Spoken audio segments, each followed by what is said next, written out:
Welcome to Divisionalysis. I'm Fog. Year 5, Season 2 is here, and with it came along the brand new Incursion, Merit Estate, and along with that Incursion came the brand new weapon, the Ouroboros. Lots of people are playing it, my friends and I are having fun. Let's break down what is best in slot for the Incursion. Is it the FAMAS, is it the St. Elmo's, or is it the brand new Ouroboros? Let's go.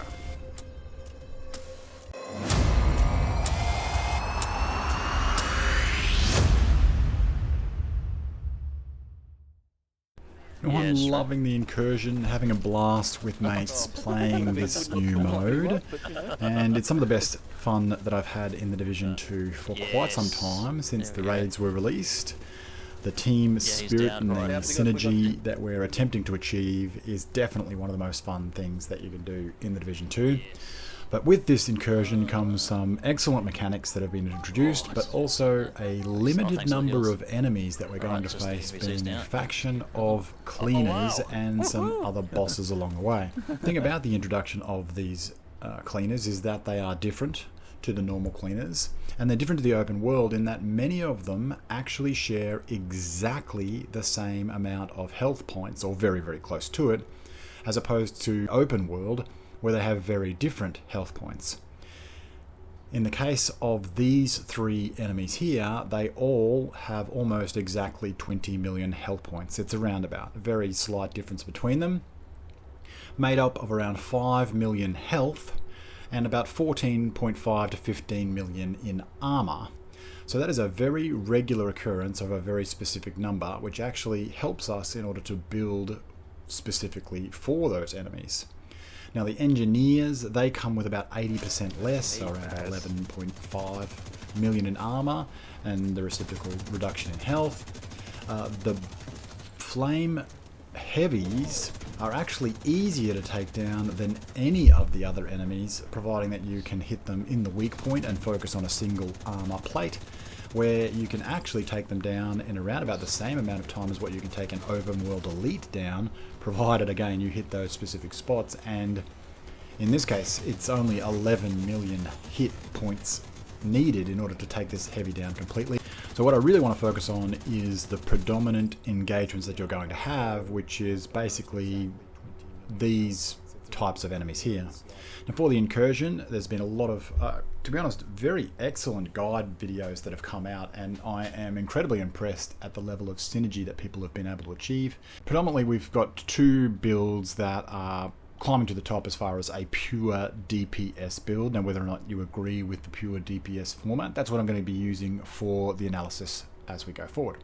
So the two builds that we're going to be looking at are the full DPS strikers with Sesko, and we're looking at a full DPS strikers setup for the Ouroboros because it's higher crit chance, and we're going to be taking damage to armor with the contractor's gloves. I've seen this one put out as the recommendation for the Ouroboros. So when you actually do the numbers, what you have is the Ouroboros with its base bullet damage of 4429. At full stacks, it's going to average for body shots or incidental headshots only at about 614k, and an RPM on the Strikers build of 1688, meaning that its 1 mag DPS is in fact 17.5 million per second. Compare that to the FAMAS, 1035 RPM, 10.64 million, and the St. Elmo's with a slightly higher crit chance and crit damage on the optimal setup for the Strikers scenario means that it is able to produce 1 mag DPS, or the old burst DPS, at 10.9 million. So slightly higher than FAMAS, but the FAMAS still has the option to put on a talent. We'll go through that a bit later. But when you actually break that down, for a single enemy of 20 million health points, made up of 25% health, as it were, remembering that the assault rifles have got 21% health or damage to health, but the Ouroboros has an additional 8% damage to armor. What you end up with is the Ouroboros can take down that enemy in 1.14 seconds at full stacks. This is without any team buffs, mind you, and no expertise on the weapons. The FAMAS 1.88 seconds, and the St. Elmo's 1.83 seconds. A considerable margin of advantage, and this is why many people have considered the Ouroboros to be the best in slot for the Incursion. But there are quite a few other factors to take into consideration. Took the Ouroboros into the firing range and did what I normally do and established some baseline statistics that the stat sheet isn't going to tell you about. And so the reload from empty for the Ouroboros is sitting roughly around about 1.44 seconds, and the reload or from not empty or its tack reload around 1.24 seconds. And so when faced with two enemies, which is how they regularly turn up, these guys, the Ouroboros will take down those two enemies in 3.43 seconds with a tack reload in between. The FAMAS, 5.1 seconds with a tack reload in between. And the St. Elmo's will take down these two enemies in 3.66 seconds. St. Elmo's does not require a reload in order to do this. And this is a concept that I've brought up before, the burst bubble. Now, although the burst bubble that I've spoken about is not just total magazine damage, there are many other factors involved. The easiest way to explain it in the first instance is literally total magazine damage. So for the Ouroboros, the total magazine damage, based on an average bullet damage of 614k, is 30.7 million. The FAMAS, at 616k per bullet, 30.8 million, and the St. Elmo's at 670k per bullet is 46.9 million. That's at 0 expertise and 0 team buffs, meaning that it can take down both enemies in a single magazine.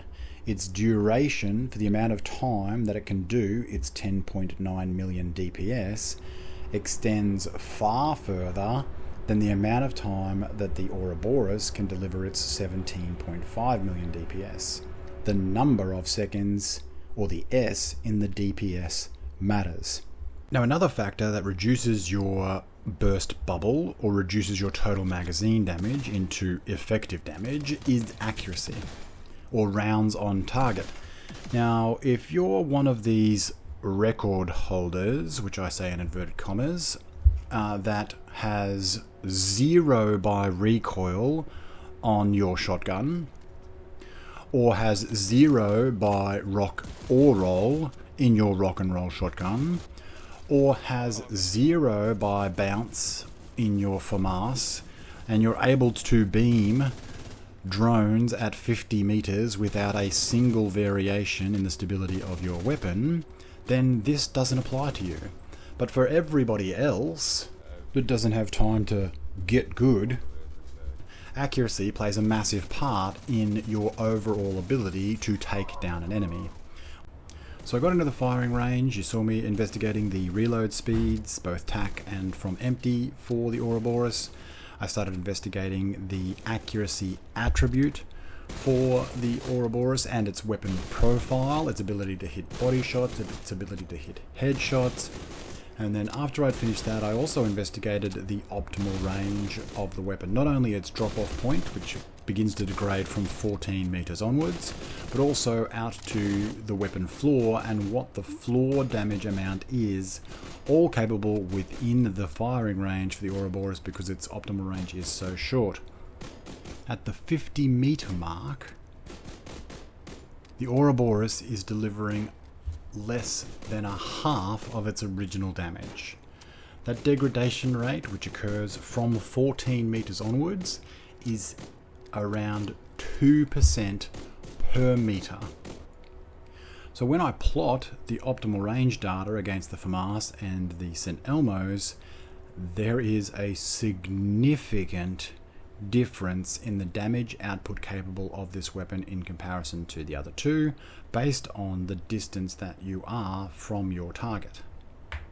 When you combine that with the ability of the Ouroboros to land those rounds in the first place, what you get is a significant difference in weapons' abilities to output damage, to the point where at the 35 meter mark, the St. Elmo's has an average bullet damage of twice that of the Ouroboros, the equivalent of 100 striker stacks.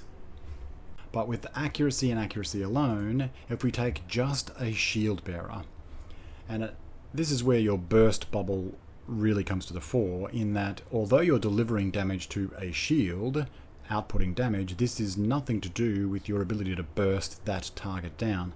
So the bubble that you have capable from your magazine is significantly reduced by the number of rounds that you land on that shield. It doesn't only have to be with missed shots and missed shots alone.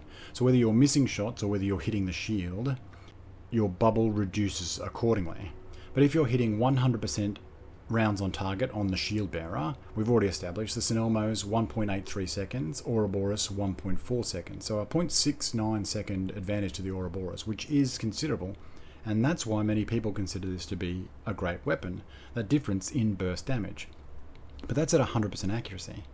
At 80% accuracy, so you're only landing 2 out of every 10 shots on the shield or missing, the St. Elmo's 2.29 seconds, the Ouroboros 1.43 seconds. An even greater margin to the Ouroboros. Awesome. At 60% accuracy, through either missed shots or shots landed on the shield, both weapons will kill this target in exactly the same amount of time. Because the St. Elmo's doesn't need to reload, it can still output the 20 million worth of damage required, even at 60% accuracy. The thing about the accuracy of the Ouroboros and comparing it with the St. Elmo's is you're not comparing apples with apples. When the St. Elmo's is doing 100% damage or 100% accuracy, the Ouroboros is not going to be doing 100% accuracy.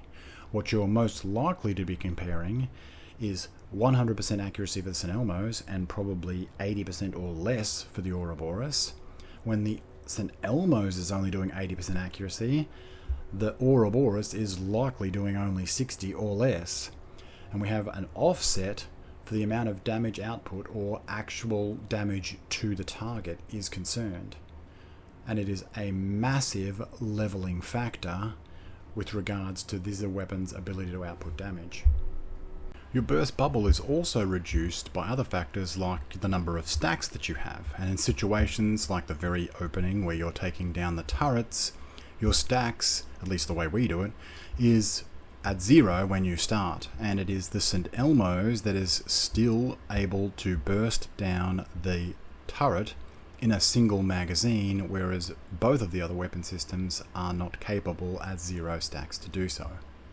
Now, when you add in headshots, what you end up with is a damage over distance graph that looks like this.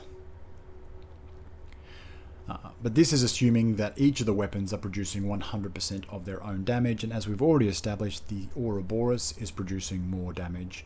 The St. Elmo's produces more damage than the FAMAS, and when you combine all of those things together, this is the graph that is produced.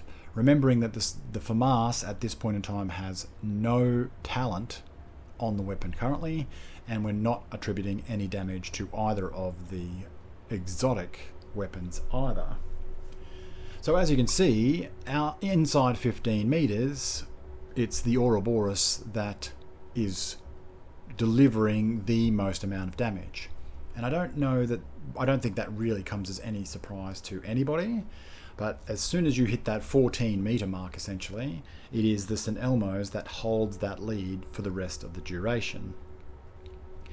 But the thing about accuracy, and when you're talking about a very specific encounter type, we're not talking about an average anymore.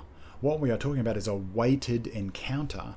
So unlike a real world where you'll encounter, up to 6 enemies, some red, some purple, some yellow, a variety of factions giving a multitude of different total health points, meaning that an average is the best way to analyze things. In the case of the Incursion, what you have is a very heavily weighted encounter scenario. The encounters that you experience in the Incursion will be dominated by either a single health-based heavy, a single shield bearer, or 2 of the other enemy types. Even the top teams with the best synergy, those carrying either an Ouroboros or a FAMAS, will regularly fail to take down even a single shield bearer inside of a single magazine.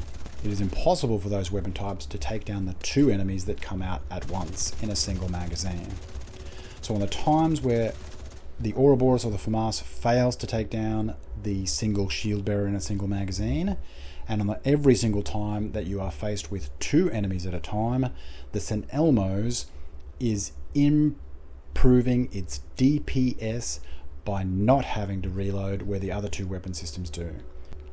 The damage advantage possessed by the Ouroboros very quickly dissipates, and when you take into consideration the levels or the numbers of those encounters, the new graph looks like this.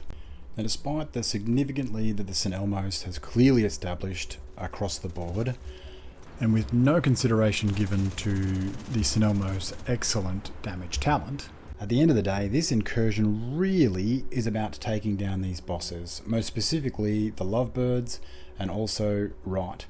And if you've prioritized taking down the boss, which many people will, you're talking about an enemy that has a much higher armor percentage, advantaging the Ouroboros, and its sustained damage because of the shorter reload time is going to give it the advantage for that scenario. But now what you've got is you've got the issue that you are building for the Ouroboros, and you're building for simply those boss fights. So for the majority of the other time, you're at a disadvantage, even more so because now the secondary weapon that you're using, most likely the FAMAS, is going to be performing at a much lower rate because you've built for an SMG.